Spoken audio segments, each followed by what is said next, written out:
quand la tristesse arrive, je sais tu es là, toujours près de moi. Bon mardi et bienvenue à votre émission La Victoire de l'amour. J'espère que vous allez bien et qu'on se prépare à vivre une très, très belle journée. Comme on le fait tous les mardis, on rejoint notre amie pour un vent de fraîcheur, Brigitte Bédard.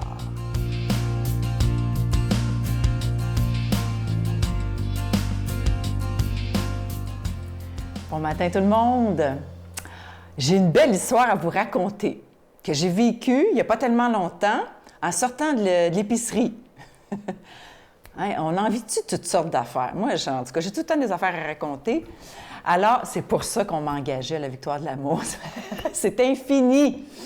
Alors, je faisais mon épicerie et j'étais plutôt sereine, voyez-vous, en paix, tout ça. J'étais bien connectée, j'avais acheté des bonnes choses et puis je sors de l'épicerie et puis avec mon carrosse là, rempli de bonnes choses et puis je me dirige vers ma voiture. Puis là, je vois qu'il y a une madame qui est derrière une autre voiture, elle est dans son auto, elle est comme en arrière de l'autre voiture. L'autre voiture, l'autre, c'est une madame encore, elle ne peut pas reculer, mais à chaque fois qu'elle veut reculer, la madame qui est en arrière, elle klaxonne. Ben, moi, je suis là. Elle n'a pas d'allure, elle. Elle a juste allé se stationner ailleurs. Il y a plein de stationnements. C'est quoi son problème? Et là, je commence à ruminer en dedans. Puis elle n'a pas d'allure. Puis, mon Dieu, que le monde n'a pas d'allure. Puis, une vieille bonne femme. Puis, ça tourne, hein? Je te dis que c'est pas long que la sérénité avait pris le bord. Fait que là, moi, j'arrive à mon auto, qui est comme pas très loin. Rien à faire. La madame, elle n'arrête pas de klaxonner après l'autre auto. Fait que la madame, elle ne peut pas sortir. Je comprends pas pourquoi elle est comme ça. Là, je suis en train vraiment de pogner les nerfs. Et je passe là, à ça, là, je vous le dis, à ça, là, de lâcher mon panier, d'aller de la voir, puis cogner dans sa vitre, me dire « T'es qui, toi? » Puis, tu sais, de l'engueuler. Puis là, ce qui me retient, c'est toujours ma question qui me revient toujours, c'est « Que ferait Jésus? » Bien, il l'engueulerait pas, OK? Alors, que ferait Jésus? Que ferait Jésus quand Jésus n'a jamais été pogné dans un centre d'achat comme ça, puis il n'était pas pris dans des situations comme ça, puis là, ça tourne à 100 000 à l'heure. Tout d'un coup, la madame, elle sort de son auto, celle qui klaxonnait, elle sort de son auto, puis l'autre, elle vient pour sortir de son auto. Et là, je dis, la bataille va pogner. Elle va y crêper le chignon, ça y est, tu sais. Elle se dirige vers elle. Puis là, l'autre, elle sort, puis comme contrariée, tu voyais dans son visage qu'elle n'était pas de bonne humeur. Fait que l'autre madame, elle se penche en terre, je dis, ça y est, elle va y casser deux jambes. Elle ramasse un gant à terre. Elle dit, madame, vous alliez partir sans votre gant. C'est pour ça qu'elle klaxonnait après elle. Comprenez-vous? Faut pas se fier aux apparences. Notre Père qui es aux cieux, que ton nom soit sanctifié, que ton règne vienne, que ta volonté soit faite sur la terre comme au ciel. Donne-nous aujourd'hui notre pain de ce jour. Pardonne-nous nos offenses comme nous pardonnons à ceux qui nous ont offensés. Ne nous laisse pas entrer en tentation, mais délivre-nous du mal, car c'est à toi qu'appartient le règne, la puissance et la gloire pour les siècles des siècles. Amen. Giorgia Fumenti présente son 10e album Amour, incluant 12 grandes chansons, dont Alléluia.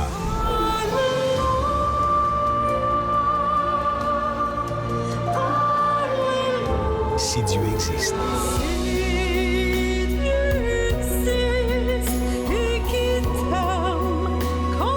Une chance qu'on sent. L'album Amour de Giorgia Fumenti, en vente partout. Pour une dernière semaine, je vous parle de ce magnifique cadeau du mois de juin. Il s'agit d'une belle exclusivité de la Victoire de l'amour, fabriquée au Québec par un artisan qui a un grand talent. Son nom est Claude, d'ailleurs.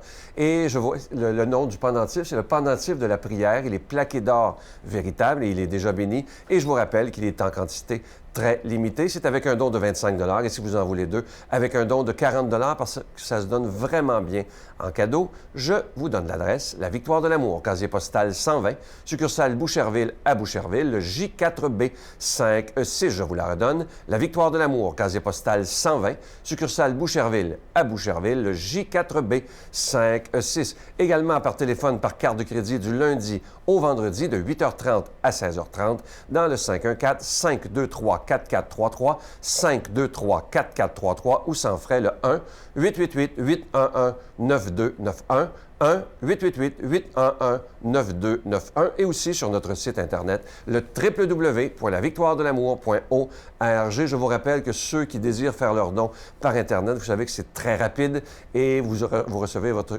cadeau très rapidement. Je vous rappelle ce magnifique cadeau, c'est la dernière semaine, c'est ce magnifique pendentif de la prière plaqué d'or véritable. Il est déjà béni, je vous rappelle qu'il est en quantité limitée et je veux prendre le temps aujourd'hui de vous remercier de tout cœur de votre grande générosité parce que vous savez, lorsque les mois d'été commencent, c'est toujours un peu plus difficile, mais malheureusement, les factures ne prennent pas de vacances. Je vous remercie de tout cœur de votre prière soutenue et aussi de votre très grande générosité. Merci de tout mon cœur.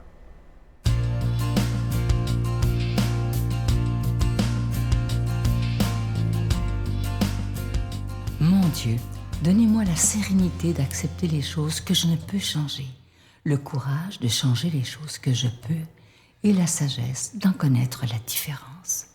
Amen. Aujourd'hui, la parole de Dieu est proclamée par notre ami Luc Faneuf.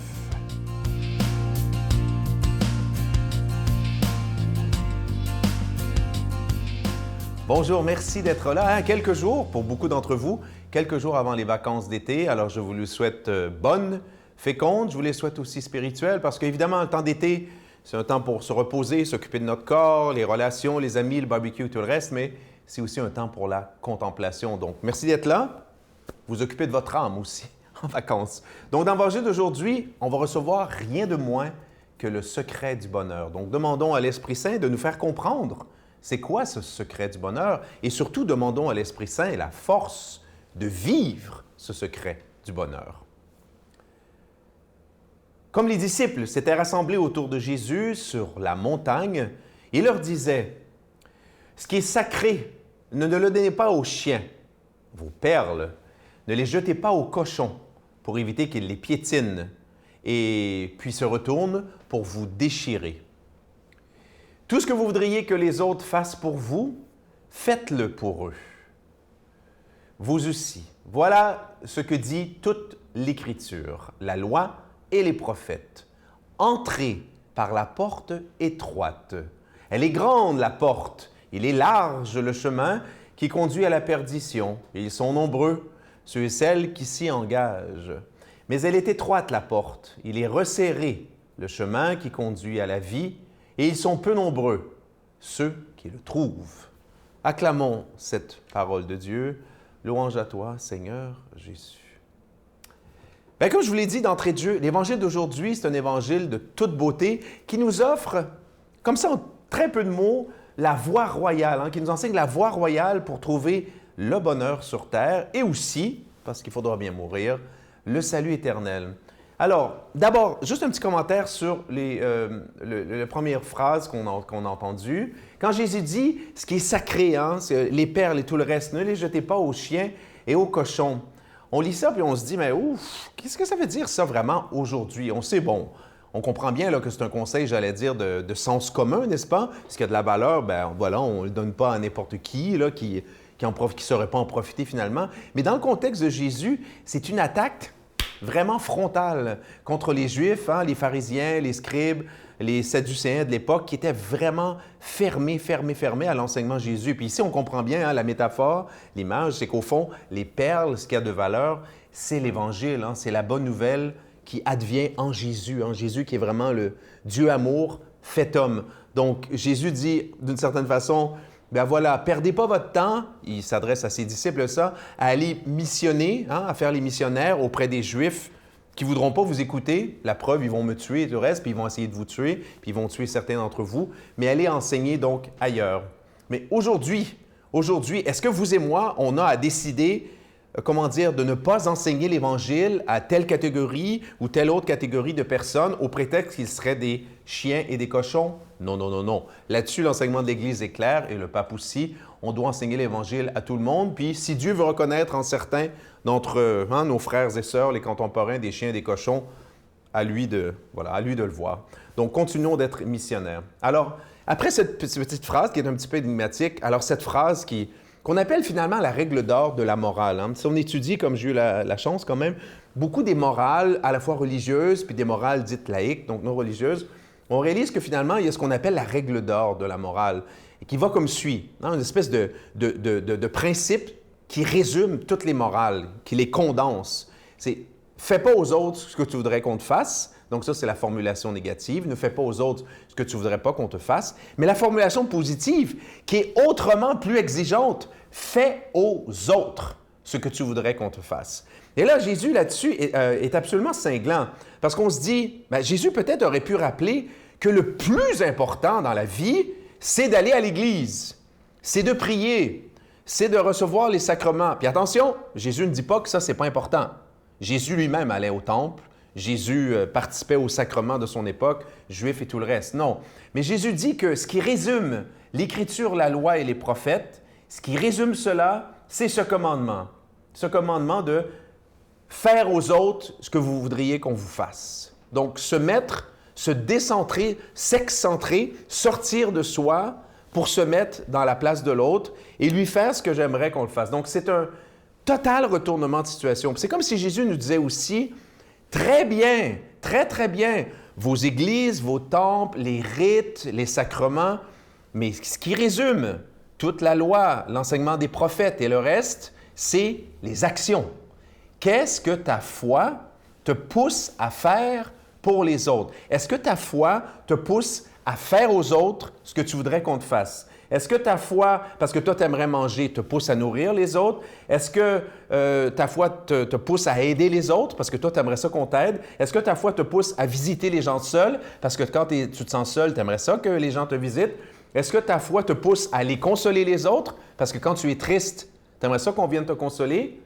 Et voilà, donc, dernier petit commentaire sur la voie large puis la voie étroite. C'est que nous, comme êtres humains, on a le réflexe, mais un réflexe qui est dû au péché, de penser que le bonheur, c'est exactement le contraire de ce que Jésus demande. Le bonheur, c'est non, non, non, non, moi j'ai des besoins, j'ai des pulsions, il faut que je les comble. Jésus nous enseigne là que si tu veux être heureux, il faut que tu aimes, il faut que tu serves. Demandons à Dieu de nous bénir, lui qui est Père, Fils, Saint-Esprit. Dieu est amour, vivez selon son amour. Je vous salue Marie, pleine de grâce. Le Seigneur est avec vous. Vous êtes bénie entre toutes les femmes, et Jésus, le fruit de vos entrailles, est béni. Sainte Marie, Mère de Dieu, priez pour nous pauvres pécheurs, maintenant et à l'heure de notre mort. Amen.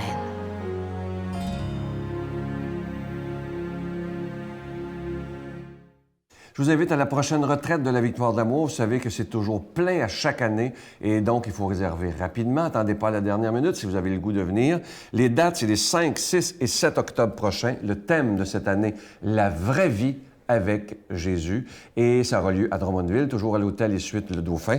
Et ceux qui seront avec nous, l'abbé Donald Thompson, qui est tellement bon dans ses conférences. Brigitte Bédard sera avec nous, Miguel Padilla. Je serai là également. Un beau spectacle de Giorgia Fumanti et la présence exceptionnelle de Marcia Pilote qui sera avec nous pour cette retraite, pour une conférence. Et je dois vous dire que j'aime beaucoup entendre parler Marcia parce qu'elle a, premièrement, elle a 2 pieds sur terre. C'est pas compliqué avec elle, mais on apprend tellement. Alors, je sais que ça va être des très, très beaux moments. Alors, réservez rapidement. Si vous avez le goût, vous pouvez même réserver dès aujourd'hui pour être sûr d'avoir votre place en octobre prochain. Bonne journée. Bye-bye. Tu sais, je me dis, Seigneur, je t'ai tout donné, j'ai suivi tes commandements. Qu'est-ce qui se passe? Qu'est-ce qui se passe? Je me sentais, oui, vraiment abandonnée. Est-ce que tu lui en as voulu? Voulu, des petits bouts, je peux pas cacher que oui, parce que mais j'ai choisi de rester en face à face avec lui.